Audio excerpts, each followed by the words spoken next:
Hello, everyone. Welcome to Embodying Your Higher Self Tools for Living Consciously. My name is Michelle Champaka. It's great to have you all here. Thank you for your support. We're going to get started in just a few minutes. So, in the meantime, just go ahead and enjoy the nice background music, and we'll be right back at you.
Well, the music decided not to play, but no worries. So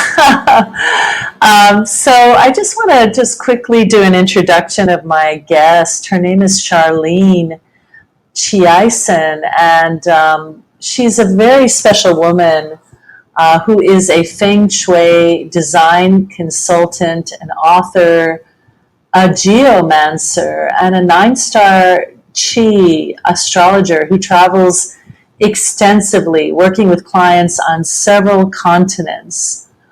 She has synthesized 29 years in Feng Shui to tailor make what she does to be effective and true for you. And she offers personalized Feng Shui, nine-star Qi, and Taoist I Chi readings, which can be directed at any issue you may encounter. She uses a variety of tools and is able to ground your intention and create a path of action and observation. And her book, Elemental Fengshui, The Art of Orientation, is available on Amazon, Apple, and Google Reads.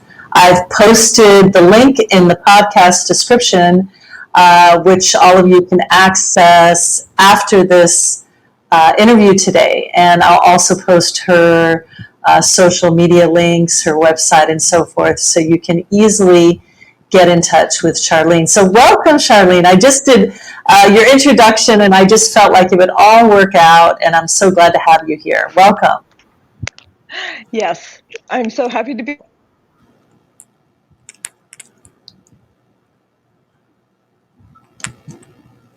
Okay, for some reason you've muted. Oh, there you are. You're back again. You were muted for a second. Now I can hear you. Did you hear that? Great. Yeah. Okay. Good. Good. Happy to be here, Michelle. Thank you. Thank you, Charlyne. It's really an honor to have you here.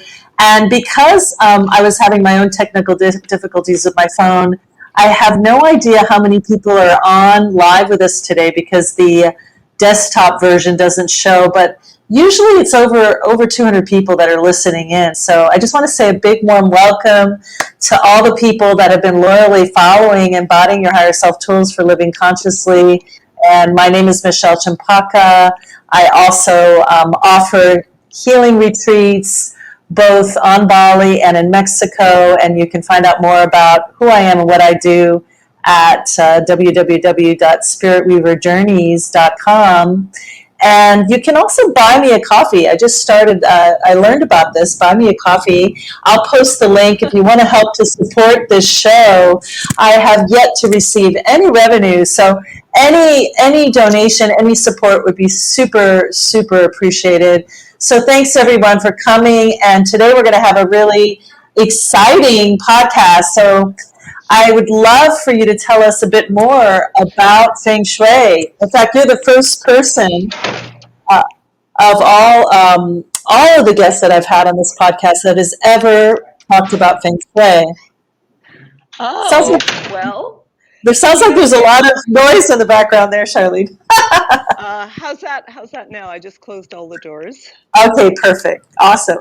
Go Great, ahead. great. Okay, so Feng, translated means wind, and Shui is water. So it is an ancient art form of placement that comes from Asia, but those two words, wind and water, are very vital to the human essence. If you take a deep breath in and out, that's your wind, that's your Feng. And Shui being water is a big portion of our physical bodies. So when one of my masters explained that to me, it was like, wow, I get it now. It's actually me. It's me and where I place myself. My clients, it's where I place them, and it's so individual. So it gave me a new lease on my profession, which I've been at for almost 29 years. Wow, that's amazing. I never really knew that until I had a reading with Charlyne, which was very illuminating, and I got to learn about a part of myself that I wasn't even aware of, and I was really quite surprised, and she was surprised. You were surprised that I didn't know that about myself, and I Oh, think I was so what was it? surprised. What was it exactly that came up? The words that you use was that I was. I can't recall them right now, but do you remember what you said about my character? Well, because the fire energy is your primary principal number, it's how you're perceived by people. And because your secondary number is so different, because they're very dynamic and opposite. So nine fire, and that's why you're so intuitive and so recognize, or maybe don't still, that when you walk into a room, people listen to you. They see you. They hear what you have to say. And you're about to move into that incredible place of owning that in your life. And I think it's fascinating to light now so that you can really move into that fire and that illumination.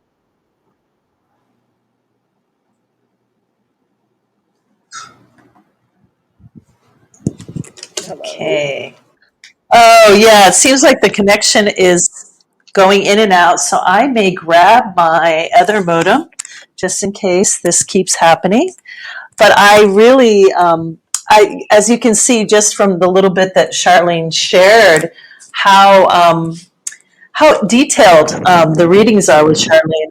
I felt like I learned a great deal from her in that reading, and I highly recommend delving into this.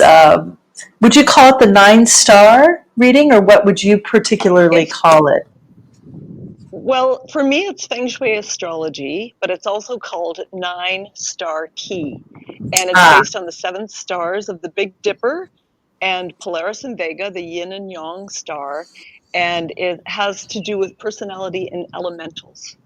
So I wanted to know more about my clients, and now it's taken off and becoming a way that I deal with my, helping people with the Feng Shui and astrology readings together. so yeah, I know your background. Originally, you were a designer, and then you. How did you get into feng shui? Like, tell us a little bit about how you ended up doing what you're doing now. Tell us a little bit about that story, that backstory.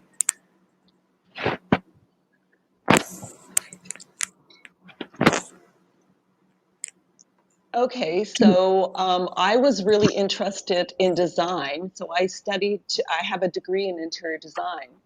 And it's all about like where things are placed, of course. It's decorative, it's thoughtful because you have to come up with good solutions to design problems.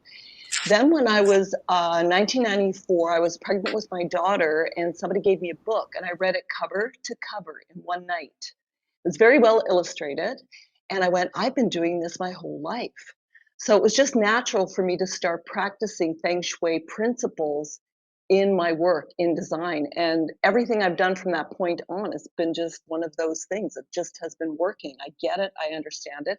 And my goal now is to share that with people. That's beautiful, Charlyne. And you know, I know all of us who do this kind of work, you know, whether it's healing or intuitive reading, um, alternative healing, and so forth. I feel like many of us have a challenge or a turning point. And I think the listeners love hearing about that. Like, was there ever a turning point in your life where you're like, wow, I'm totally off track and I know something big has got to change? Oh, I would love to hear about that. I'd love to hear about that because people, I think we learn a lot through adversity. We grow and we expand, and I think there's always a gift in that. So I'd love to, if you feel to share, I'd love to hear it. yeah, there's been several times, like everything in my work has always been just bang on, but in personal life, as you know, relationships and how we relate, there were a few times where I just kind of felt I hit the wall, and then I opened myself up, became vulnerable, and then friends were able to talk to me in a different way and share their observations of me so that I could then look at myself more objectively and continue to work on my personal being. And that energy has come into my work when I'm working with people. I want to know who they are fully as people so I can help them the best way I can. And that's how, you know, friends have helped me to do that. So it's happened a few times in my life for sure. Yeah, and I think that we learn through experience, and because you've had those trials and tribulations, you can certainly relate. You know, you're very relatable, and you're able to really hold a space of compassion for the people that come and get readings with you, which is lovely. I think that's really Thank important. you. Thank Yeah, you as yeah. well. Thank you. Wonderful, wonderful. So what do you feel like are some of the gifts of doing feng shui for people? How has that helped them in their lives? Okay, so like I said, wind, water. My work, based primarily in design, was to really make sure that a space felt good, because you can go into gorgeously laid out buildings and go, it doesn't have any soul, it doesn't have any heart. So for me, I'm sharing the art of placement based on feng shui principles that are actually very common sense. You know, like if you have a seating area, for example, you don't want a circulation path going straight through it, because if you're sitting talking to people and other people in your house are trying to get from A to B and they walk right in front of you, it doesn't feel good. So small things like pooling chi areas where you can sit together in a cozy space and chat, places that feel good for you to go to just to take time and space for yourself, how you can entertain people with a really powerful dynamic of like sharing and joy. So these come into spaces in small ways, like even the view that you have, or the obstacles you have in your home and the clutter. There's so many relatable things that actually come down to placement and feng shui. It's very practical.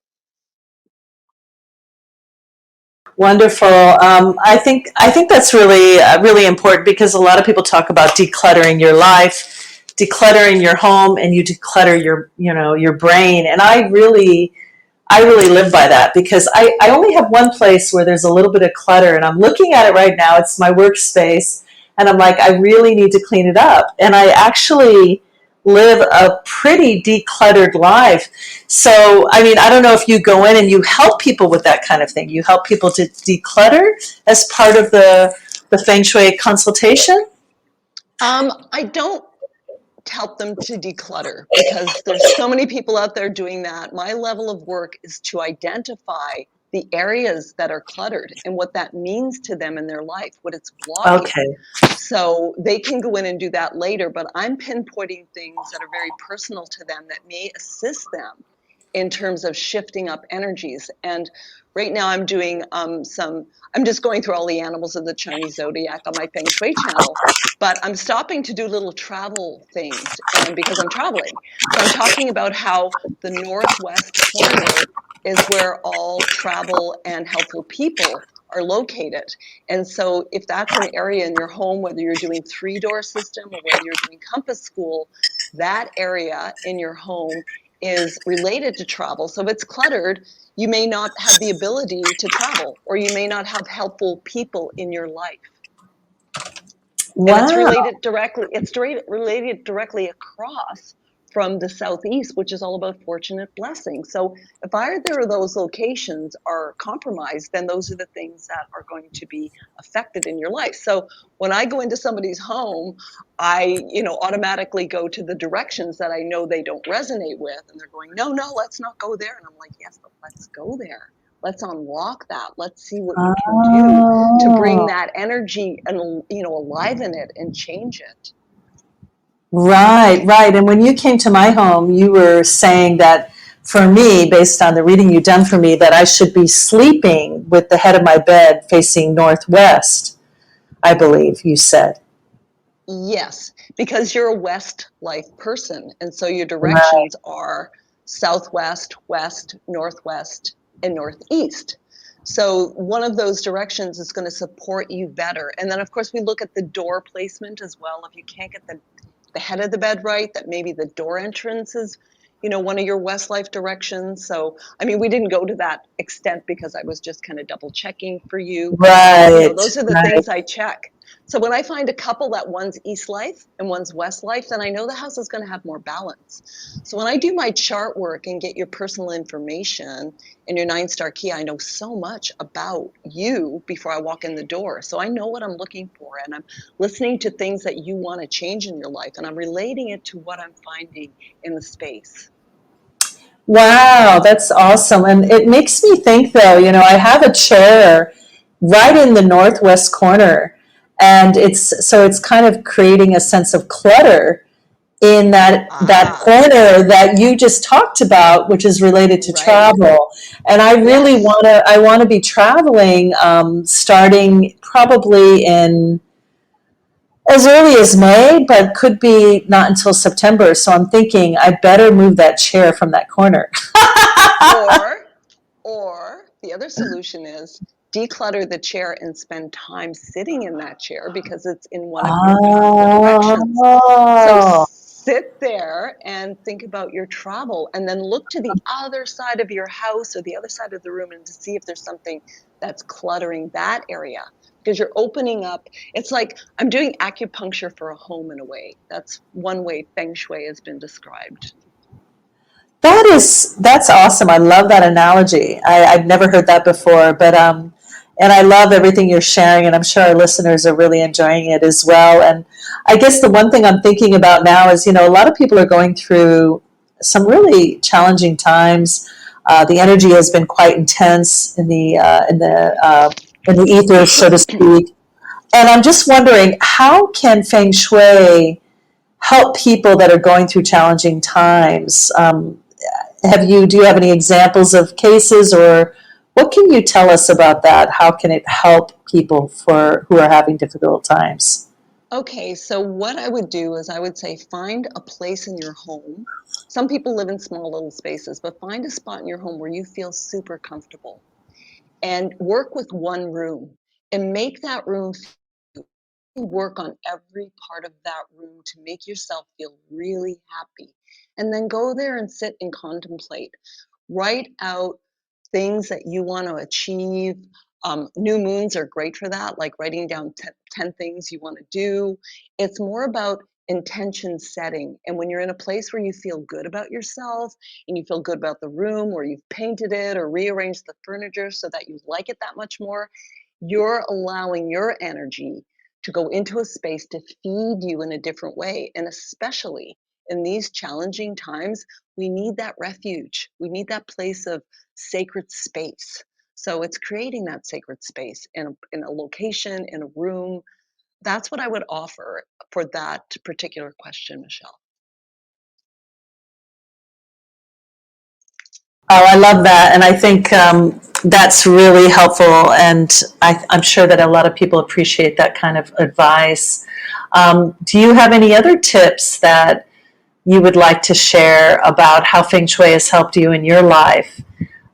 when you felt, challenged in whether it's through depression or sadness or confusion? How has Feng Shui helped you?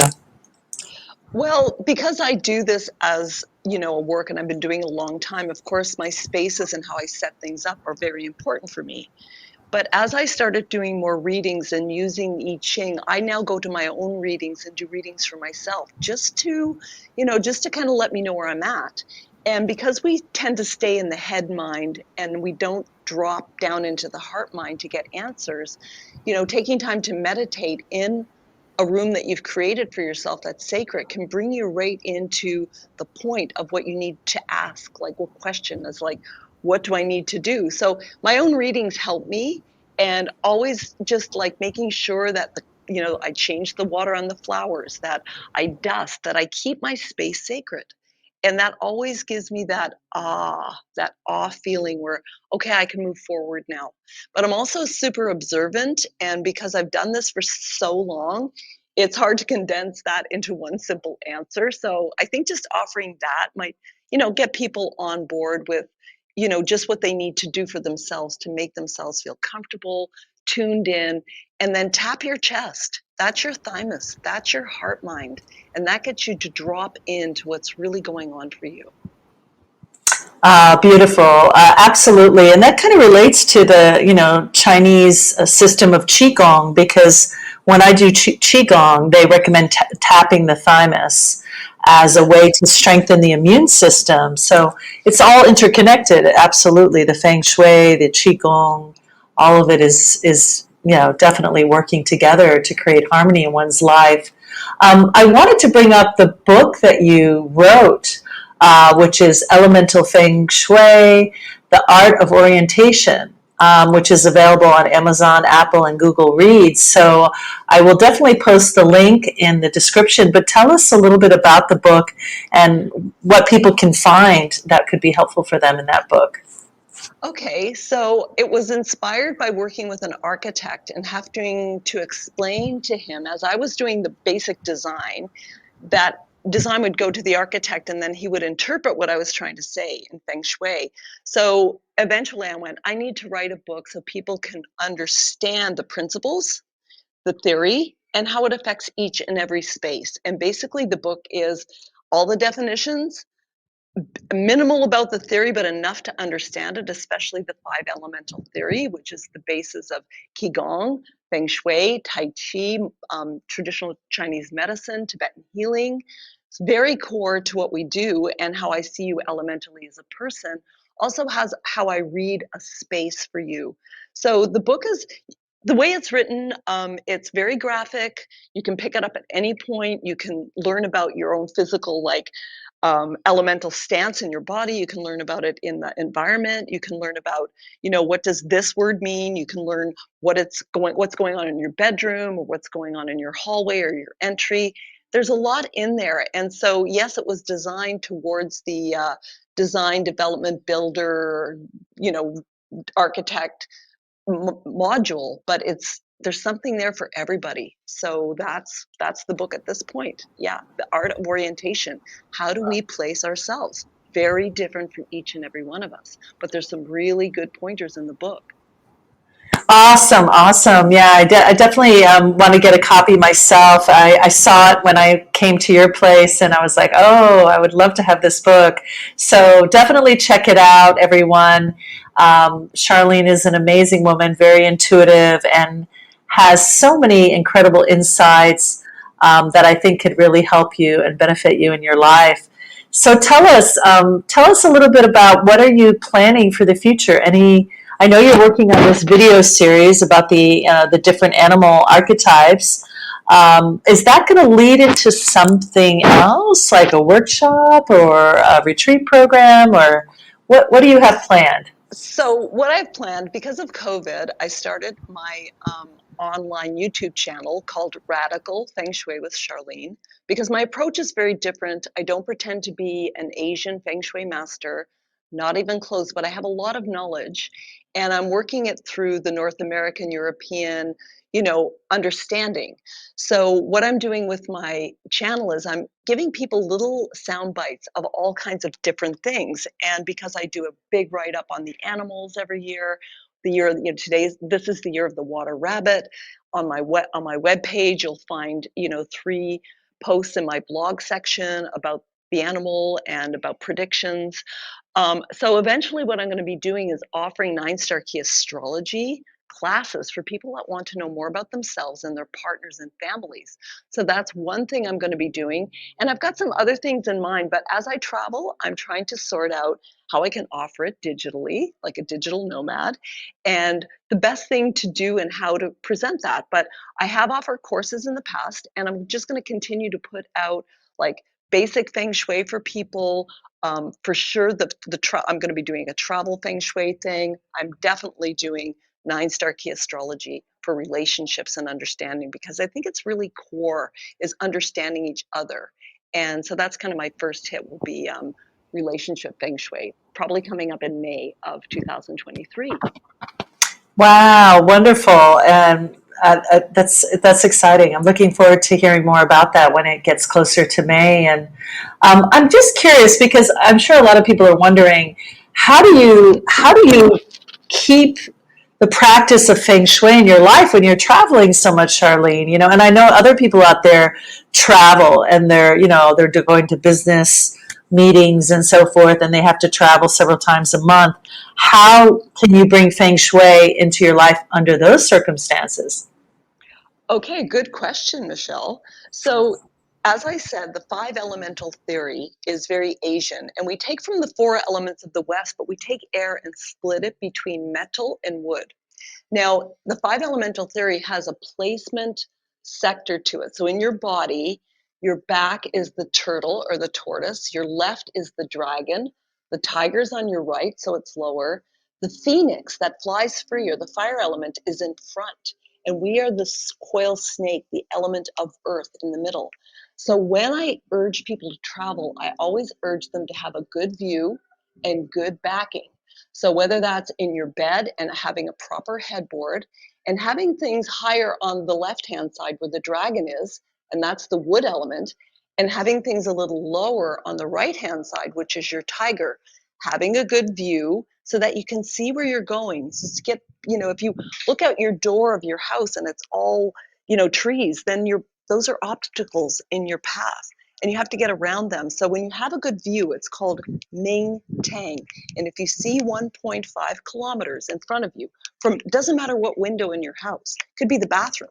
For those 5 minutes you're sitting there in the morning or whenever, you can look out and get, where am I going in life? What am I wanting to attract to me? So when we're traveling, we have to make sure that those elements are in place. And that's what I do every time I'm traveling. And I'm just talking about that this morning on my YouTube channel, Radical Feng Shui with Charlyne, because I'm doing 3 travel interludes that really explain how Feng Shui is used in travel. I've never heard this before, so I love this, and I love what I'm hearing, and that we can apply these principles even when we're traveling. And I'm definitely going to take note of that on my next trip. Okay. So raising the left side a bit more, lowering the right side a bit more, and having a clear view. But you said up to like 1.5 kilometers? That far? Well, I'm just saying, so typically in a house, Michelle, if you look at your door, you have the stoop right where you're standing, then you have the front yard, and then the road, and then the house across the Right. street. So that's about 4 Ming Tang. When you have 1.5, if you can see 1 point, that's a full 9 Ming Tang, and it's the most powerful you can have. So even if you don't have, there's got to be a place where you can see well. And when you don't have that, I encourage people to put on their screensavers of their computers or their telephones a vista, like this beautiful vista, so that, when we pick up a phone to make a call or when we open our computers, we get taken into this beautiful, expansive energy. And that's Ming Tang. It takes us into it's like a waking dream time. It's like we can actually look into the future, and that's what it symbolizes. Ming Tang, Great Hall, the Great Hall. Wow, that's beautiful. I love that. And it's also like this whole thing of like, how we trick the brain, fake it until you make it. So even though you're looking at a picture or a moving image, the brain still thinks it's real. And Yes, so and it, exactly. it expands. It's a consciousness expander. In the Mm, in the more elevated way of looking at it, it expands our consciousness to pull in things, which is why I'm saying if you have a sacred space in your home and you're confused about things, it's like it's really good to have that space that you feel comfortable in. Tap the thymus, you're going into your own imagination. This thing, which I call Ming Tang, the Great Hall of View, is allowing us to see it and pull it into our being and our psyche. beautiful, beautiful. I love that.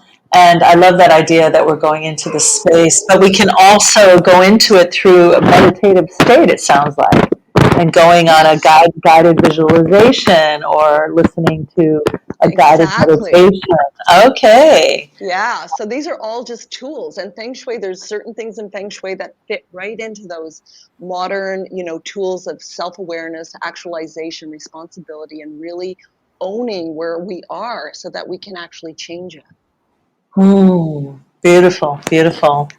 And I just wanted to pause for a moment and see, is are any of the listeners, please come on into the studio. We would love for you to ask Charlyne a question face to face. Don't be shy.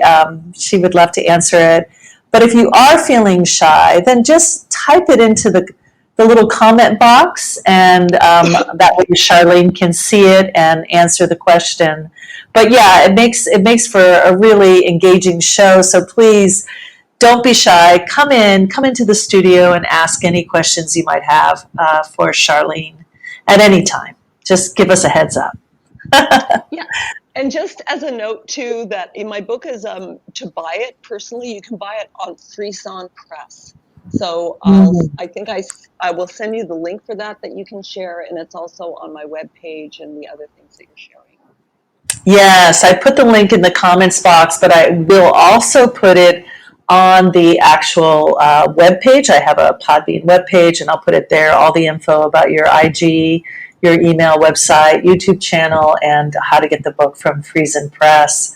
So once again, the name of the book is called Elemental Feng Shui: The Art of Orientation by Yes, Charlyne Chiasson. Am I saying your name right? Is it Chiasson? it's Chiasson. Chiasson. Oh, it's French. Chiasson. Tis. Beautiful, beautiful. Wow. So, Charlyne, do you have anything else you'd like to add? We're waiting, but so far nobody's indicated they want to come in yet. But do you have anything else you'd like to share that we haven't covered yet today in the podcast? I just want to reiterate that we are walking, talking, living, breathing Feng Shui. Where we sit, why we go into a room and feel comfortable in one location and not another is very personal to ourselves. So just to know that you have choice, how you can be more powerful and more grounded in life by making sure you're always comfortable in the spaces you're in. And that can be going to a friend's place, it can be going to a restaurant. Just, take the moment to go, how do I feel here? And when you tap into that, then you have a place of power that goes right to the dantian, like where the power source is below the belly button. And as we said, the thymus is part of Qigong as well. So these little things and tips, if we start to notice them, then we start to see and feel things a little differently. Then you're tapping into your own personal feng shui, wind, water. Where do you feel good? That type of thing. I love that. That's beautiful that we all have our own personal feng shui. And I think a lot of people don't know that. I mean, I didn't really know that until I came and did a session with you. And, right now, I know you're here in Puerto Escondido, but you're planning to travel. And just in case any of our listeners are in Mexico, where will you be next in case they'd like to come and have an in person session with you? Where will you be? I will be in Zipolite for over 2 weeks. And then I think Mariana and I are going to plan a little trip to Oaxaca City. And then I don't leave here until April 6th, but I'm available online. I do a lot of my readings online. I get your birth information. I fill out charts. I send them to you. And the beautiful thing about Feng Shui is that I can actually chart movement on the planet, which is how I got here. I talk about that in my travel log on my Mhm. YouTube channel. I can also tell you what your year is going to be like. Like if you want to do an ad campaign and you're trying to do it when your number's in an 8 spot of stillness, nobody's going to see you. Nobody's going to hear you. But if you wait until your number's in the fire spot where people see you, that illumination, then that's when to plan those things. So there's a way of looking at your movement through the houses of Feng Shui that will really tell you what to experience. And a lot of people come back to me every year to find out what that's about for them so they can plan their career or their movement or their travel. Wow, that's wonderful. I'm sure people would love to have a session with you, and it's good to know that you do them online as well. And therefore, it doesn't matter where you are in the world, you can do sessions at any time. So yes, wonderful. So be sure to check out Charlyne. Her website is Adarsa Shui Deva.com. But I've written it here Yes. in the chat box, and again, I'll put it later. And you can also find her on her Instagram at elementalfengshui. You left off the G for the Feng Shui, so it's supposed to be without the G. Is that right? No, Feng, Fengshui. My bad. Oh, okay. No worries. I will. I'll correct that when I go ahead and put it on the actual website. But Yeah, and I also have another Instagram account that mirrors my YouTube channel, uh-huh. Radical Feng Shui with radical underscore Feng underscore Shui underscore, and that's spelled FENG SHUI. And on my webpage, there's a lot of stuff about my work, but if you go to blog, that's where I put all my current stuff. So you hit blog, then you'll find everything about the year of the water rabbit. You'll find out about my what I'm doing next. I always kind of keep that current, put new information in the blog section. Okay. Did you say radical underscore Fang underscore Shui? Is that correct? Yes, yes, Okay, I got it. yeah, So that's your other Instagram, and that's the same name that is her YouTube channel, Radical Feng Shui, with that's Charlyne. correct. So Mm-hmm. awesome, Charlyne! Thank you for all that info. Thank you for taking the time to come on to Embodying Your Higher Self: Tools for Living Consciously, and absolutely. Feng Shui is a tool for living consciously. So it's so great to have you here. And I wish you all the best with the work and how you're helping people in their lives. So thank you for coming on today. Thank you for having me, Michelle. It was an honor to do a reading for you and get to know you better and share some information and share now with everybody out there. Thanks for joining us. I'm really appreciative. Yes, wonderful. Thank you, everybody, and have a great day or night wherever you are. And sending you so much love. And yeah, share the love and support Embodying Your Higher Self: Tools for Living Consciously. Buy me a cup of coffee.